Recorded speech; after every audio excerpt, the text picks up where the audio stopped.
Hello, everyone. It's me, Chelsea Fagan, founder and CEO of The Financial Diet and person who loves to talk about money. And today I am here for another solo episode. We're getting to the end of our season, and I thought it was time to just sit down one-on-one with you guys and do something that we did a little while ago that you guys seem to really enjoy, and that was kind of fun for us. And that is just responding to your hot takes / unpopular opinions about money and just kind of talking about them. And before we get started, I want to thank Avast for supporting today's episode of The Financial Confessions. Avast's new all-in-one solution, Avast One, helps you take control of your safety and privacy online. Learn more about Avast One at avast.com. As you can see by my clean girl aesthetic bun I've got going on, it is 90 degrees and 90% humidity outside in New York City. It is fully soup weather, not where you eat soup, where you feel like you're in soup.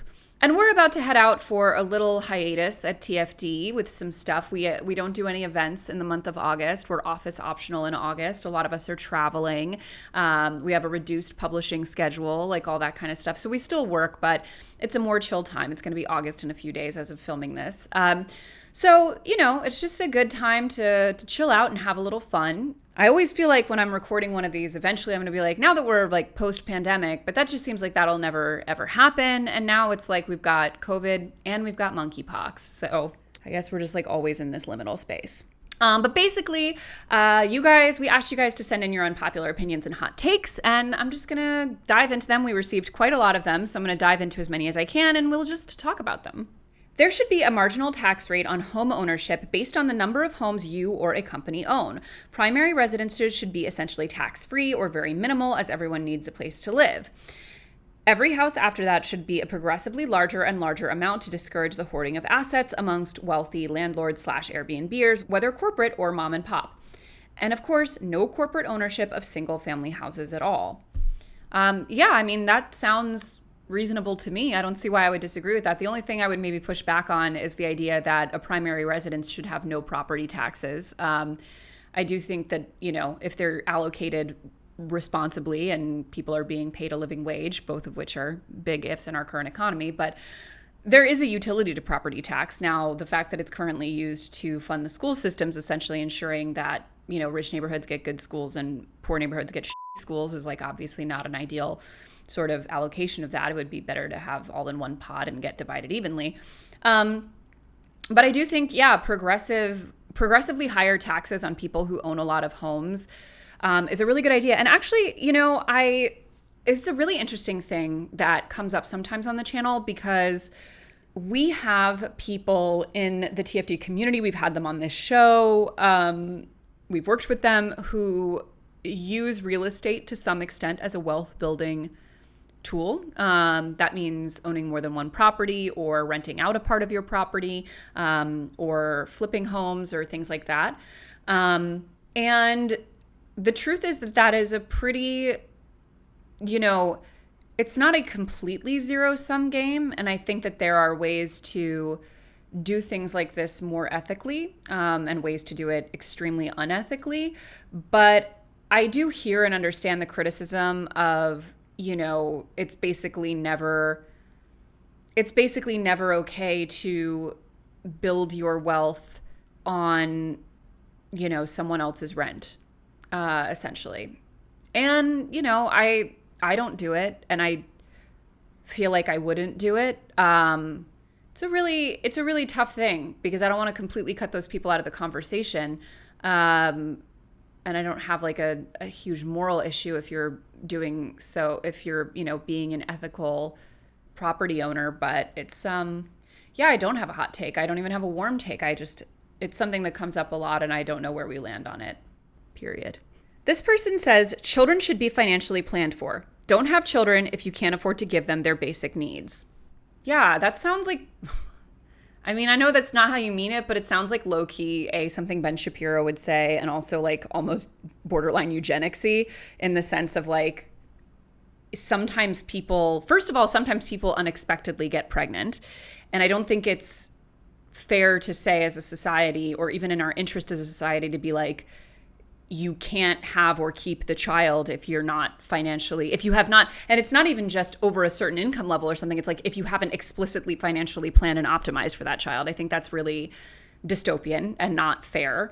But I also think like comments like this to me speak to a much deeper soul sickness in the United States, which is very much about this really, really hypocritical and unfair concept of who deserves things or who gets to have things, rather than providing a community and a social safety net where we're all able to access both, basic human dignity and services, but also benefit from the enormous wealth and power that our country generates. Making it easier for people with lower incomes to have children isn't just the ethical thing to do. It's also better for the society as a whole, because societies need children, and population decline when it gets sharp enough is really, really bad for societies, because you need people to care for older people as they get older, and you also need people to work jobs and do all of that stuff. So I really disagree with this, and I also think that, again, when it comes to like the narrative of who deserves things, we really never have any compunction, or those people will never take any issue with wealthy people who, again, the majority of whom inherited some or all of their wealth. We never take issue with that. We never think, well, I guess they're not deserving of that because they literally did not earn it and had no part in its creation or benefited enormously from being born on third base. But we love to nitpick and decide who deserves when it comes to people who were born in poverty, who live in poverty, and so forth. And it's also the same with the purchases they make and, all of that stuff. So I really hate this line of thinking. It's really, really pervasive in personal finance. It's really pervasive in conservative politics. And I just think that we, being the wealthiest country in the world, we can afford to live in a better society. And lastly, yes, thinking in terms of the social safety net of providing resources and allocations for new mothers who may be struggling financially, new parents who may be struggling financially, I think is a really big step in the right direction. But also, this is the same, zero-sum stingy mentality that leads to us being the only developed country without federally mandated maternity leave. Letting everyone fend for themselves hurts everyone, even people who may be a little bit higher up financially on the ladder. Lastly, just because you have money for a kid doesn't mean you should have one or would be a good parent. So let's start there. Okay. It's okay if one partner pays for more than the other if they make a lot more. Agree. Buying an investment property to solely Airbnb it is just gross. Here we are. I knew this would come up. Well, as I mentioned in the first question, this is something that comes up quite a bit. And is it just gross? Maybe. Maybe it is. I wouldn't do it. And I know how harmful Airbnbs are to a lot of communities and to the rental markets. And we've definitely experienced that here in New York City when we were renters. And it's really, really problematic for a lot of communities. And I do think we need a lot more regulation on it. Just like, things like this person earlier suggested about a progressive tax that, disincentivizes hoarding properties, would be helpful as well. The thing is, though, that I do think and again, I wouldn't do this. It's not something that I think I would feel good participating in personally.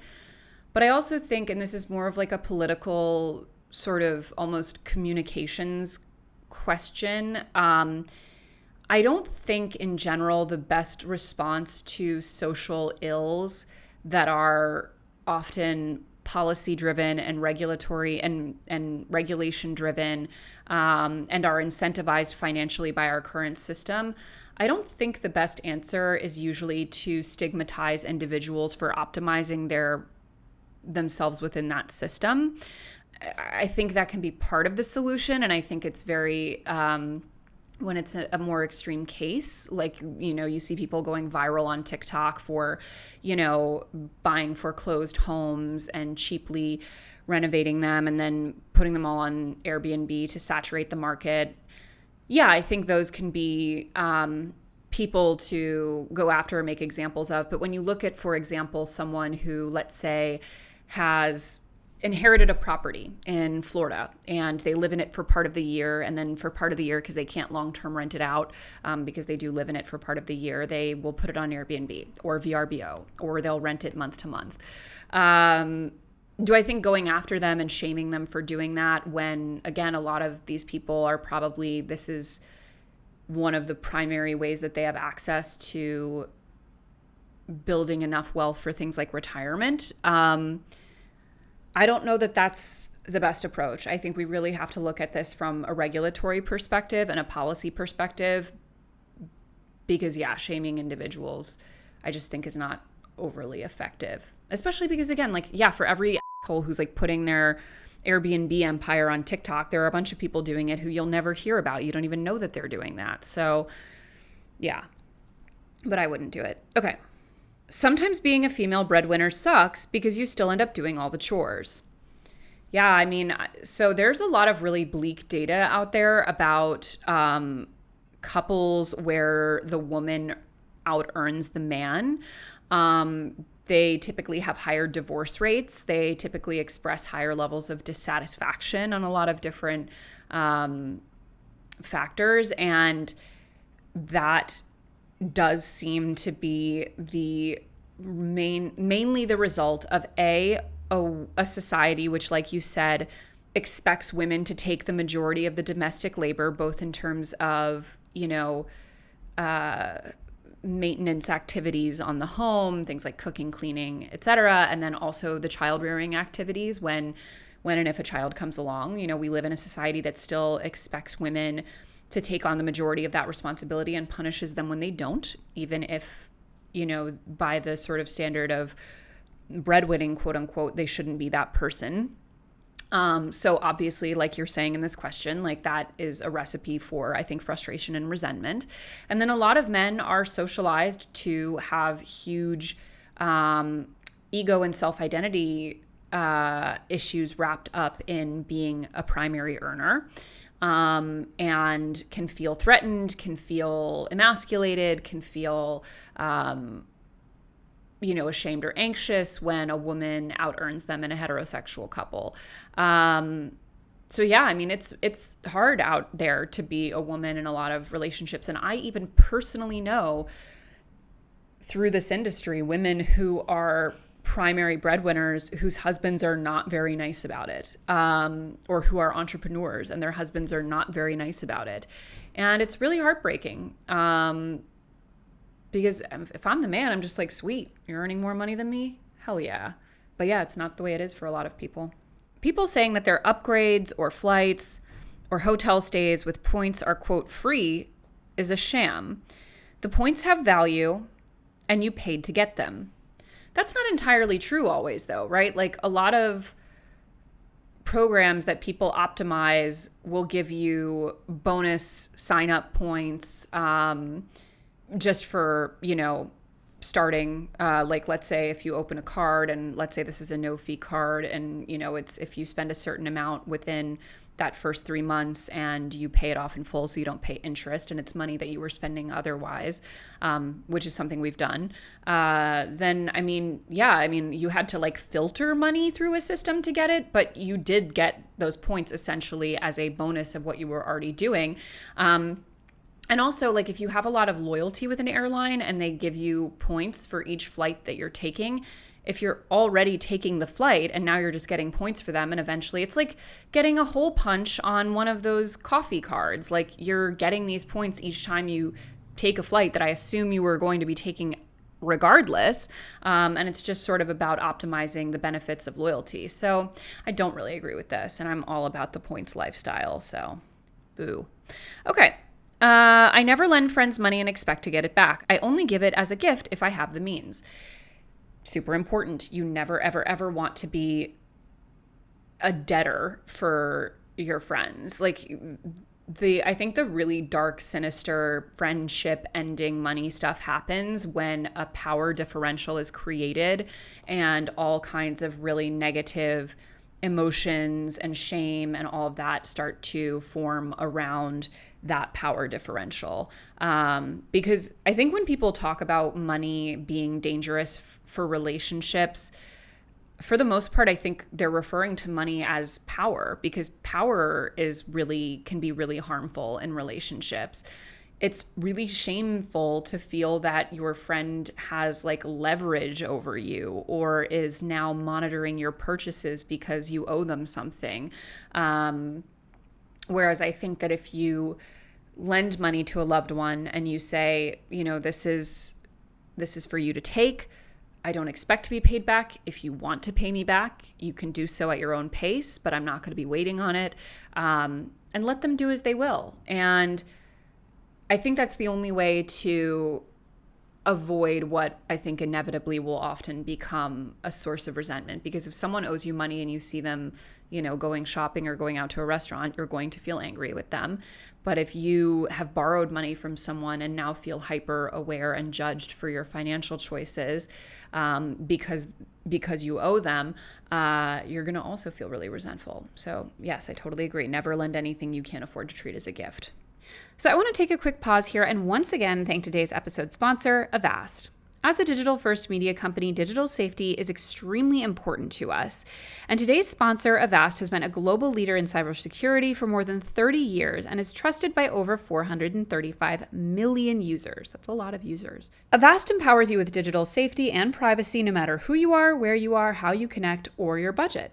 Avast One offers both free and premium options. Learn more about Avast One at avast.com. And just a few of the amazing features they offer are things like firewall protection, which keeps your personal information secure and prevents attacks that seek to access our computers and steal our data, or ransomware protection, which will secure your personal photos, documents, and other files from being modified, deleted, or encrypted by ransomware attacks. Some of you may know that my husband is not only a cybersecurity professional, but also just a bit of a tech nerd in general, and he is always getting on me about protecting my data and my precious digital assets, and Avast is great for doing both of those things. Avast prevents over 1.5 billion attacks every month, and with Avast One, you can confidently take control of your digital presence without worrying about viruses, phishing attacks, ransomware, hacking attempts, and other cyber crimes. Learn more about Avast One at avast.com. Crypto and NFT are pyramid schemes, correct? People say a man is not a financial plan, but the entire U.S. tax code literally disagrees. Yeah, I mean, the U.S. tax code benefits couples, and the sort of logic behind it is that encouraging people to form couples encourages them to have children, which, again, a society needs to function. As someone who is married and benefits from filing as a married couple and has no intention of having children, really game the system on that one. Is it fair? No, I don't think so. I think the benefits should be much more tilted toward parents rather than just married couples. But you're right in the sense that it is hugely beneficial to be married in this country. Now, is that the same thing as a man being a financial plan? No, because there are we have the data, right? Like a huge amount of women in heterosexual marriages, even if they are more educated, even if they earn a high salary or even more, are not in charge of long-term financial planning. Many of them don't even manage their own finances. They don't even know their own finances. They're not handling things like retirement. They don't even have access to their money in many cases, and are just not sort of equal partners in a relationship financially. And although sometimes it can be the right decisions for couples to have one partner, in many cases the man, be the earner and have the woman be an entirely stay-at-home parent, the amount of financial and legal protection that the non-working parent needs around that situation in order to not be at an insane disadvantage were anything to happen is huge. And most people don't take those proper steps. And keep in mind that if you're someone who has completely backburnered your career, your education, all of these things, and put all of your financial eggs in the basket of a man, it's not just that he might have a lot more assets than you, have more access than you, all of that's true, but try entering the workforce at 40 with a 20-year gap on your resume and no marketable skills. Just the sheer earning potential for the rest of your life is severely diminished. So I do think not making a man a financial plan is a separate issue from the tax code, for sure. Nobody should own an item of clothing costing more than the minimum salary of their country. I guess this is referring to like, you shouldn't own like a Birkin bag that costs like, I don't know what the minimum wage is, probably like $19,000 or something. If you look at $7.25 an hour times 40 times 52, I can't do that math in my head. Yeah, you shouldn't own a piece of clothing that costs that much more. Yeah, I mean, listen, I would agree. But again, I think we're often like eating away at the symptoms of the problems, right? And we're not really talking about what's the fundamental problem. And the fundamental problem is radical wealth inequality. Like that's going to manifest in 1,000 different ways. But similar to the Airbnb thing, like is shaming individuals for buying a really expensive bag the right approach? Probably not. I feel like it's probably like people are going to optimize within the system that they live in. And I just don't think it's, and also, I mean, at the end of the day, like, so let's say we had a really good tax code like we did back in the 1950s, and really, really wealthy people paid the vast majority of their income in taxes and weren't ate to snake around most of it with like capital gains and stuff. People still were rich back then and bought Dior dresses and, you know, ate caviar and did all of that stuff. And in some ways, it's like if you're able to buy, let's say, a designer dress that was hand sewn in Italy by a bunch of people who are making good money and products that are sourced ethically and this, that, and the other. Am I really that mad at it if you're paying a lot in taxes? Probably not, honestly. And the alternative, not that it's one or the other, there are obviously middle grounds, but for me, the much bigger problem when it comes to apparel is fast fashion. And, you know, buying a bunch of from Shein that is just, you know, putting a cinder block on the gas pedal towards climate annihilation. So, yeah, I don't know. I just raise the marginal tax rate. Let's start there, and then we'll figure out which individual purchases we want to police. Okay. Quitting your job and trying out van life to save money is a trap promoted by the wealthy. Probably. I mean, I can't even describe how radically uninterested I am in anything resembling van life. I won't even hike. So it's so foreign to me and so unappealing to me. Truly the definition of I know it smell crazy in there. And I just am so not interested that it's hard for me to relate to. But yeah, obviously, if you want to live van life in a way, I mean, van life to me is a lot like minimalism, where it's like take things that poor people have to do out of necessity, but make it ultra glam and aspirational. Not all minimalism, some minimalism, not all van life, some van life. But yeah, I mean, if you can afford to live in a van full time in a way that's comfortable and has all the amenities you need and isn't viscerally unpleasant or dangerous, then yeah, that's a probably really, really expensive van and lifestyle. So I don't really even necessarily know that it counts as like a money saving thing in a lot of cases. I just like every time I see those photos of like the couple and the mattress in the back of the van, like with string lights strung up on it. And I'm just like, ugh. I'm like, first of all, what temperature is it? What's the dew point? Because if it's like it is out here today in New York City, oh, it's disgusting. It's okay to abandon your student debt if you move out of the U.S. permanently. I mean, listen, I'm not a lawyer. Is it okay? In what sense? Like, yeah, I mean, I guess if you're in a situation where you'll never again need a credit score and can avoid collection agencies and don't care about like defaulting a bunch, is it okay? I mean, yeah, what do you want me to tell you? I can't.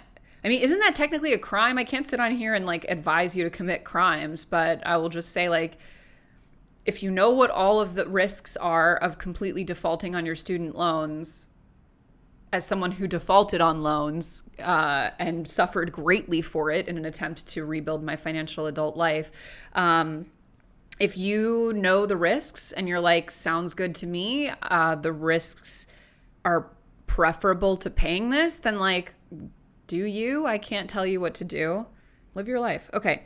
Strict budgeting makes me want to spend more money. I save the most without a budget at all. Good for you. if you're regularly saving money and allocating that money intelligently, then you really do have a budget. You're just not writing it down. Like, whatever works for you works for you. And I think people get way too wrapped up in doing things the right way that they don't think about just doing them the effective way. And it sounds like you found it.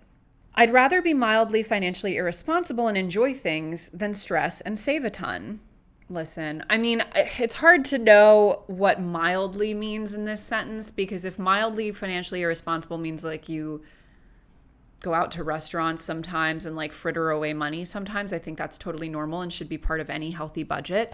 But if what you're talking about is like being avoidant, paying the minimums on things or not paying them, or not really saving, or not opening up a 401k, or doing like, if you're talking about like doing things that will sabotage your long-term financial health, I think it's the same thinking as like not taking care of your body in your 20s and 30s. It's like, you're going to miss that when that's gone. Like, you're going to wish you had taken care of your knees, or like,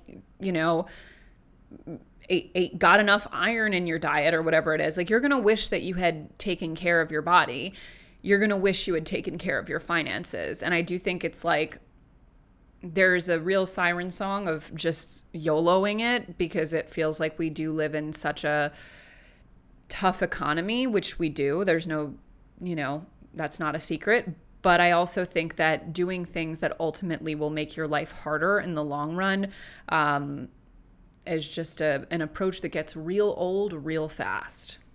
Platonic marriage for a mortgage is better than marriage for love. Why do you have to marry someone platonically to get a mortgage? I guess for the tax benefits, but like, is it really worth it to have a fraud marriage with someone? I mean, I'm not even opposed to this in theory. It's just like, you really want to take the risk of like creating a legal partnership with someone for your entire life that you explicitly are not in love with and never have been, and have no, like, even if you guys get along super well, what happens if one of the two people like wants to go and marry someone else, or like start a family, or like, I don't know. It's just like, you really want to be paying your friend alimony for 20 years or whatever because you married them to buy a condo or something? Like, this is a very strange approach. I wouldn't recommend it. I think most people get into marriages way too flippantly, period, including with romantic partners, and don't do their due diligence and don't treat it like the extreme legal and financial engagement that it is. But I feel like it's way more risky to do that to someone who's just like a roommate. We've all had roommates we would not have wanted to be married to. Saving everything for retirement makes no sense. You should enjoy things before you're old. Yeah, but it's not one or the other. I'm not saying save every single dollar you have for retirement, but it's about both. Like, you do realize you're going to want to enjoy things when you're old too, right? Or maybe you don't want to have to, or even just be able to retire. Let's start there. It's not even about like necessarily having one of those like diamond retirements where you go live in one of those like planned communities in Florida that are responsible for Trump. Like, you can just have a nice, calm, quiet life. But you won't be able to do that at all. You'll have to keep working until death if you have no money saved. It's not enough to live on Social Security. But also, like, you'll want to enjoy yourself as well. Like, you don't want to have to live like an extreme Spartan lifestyle. You'll want to be able to travel and try new things and eat at restaurants and do all the stuff that you like to do as a young person. So you have to spread it out, and you have to visualize your older self as a person worth taking care of. You're not going to be young and sexy forever. Stop giving, okay, I'm going to end on this one. Stop giving money advice to your friend who complains about money but keeps wasting it.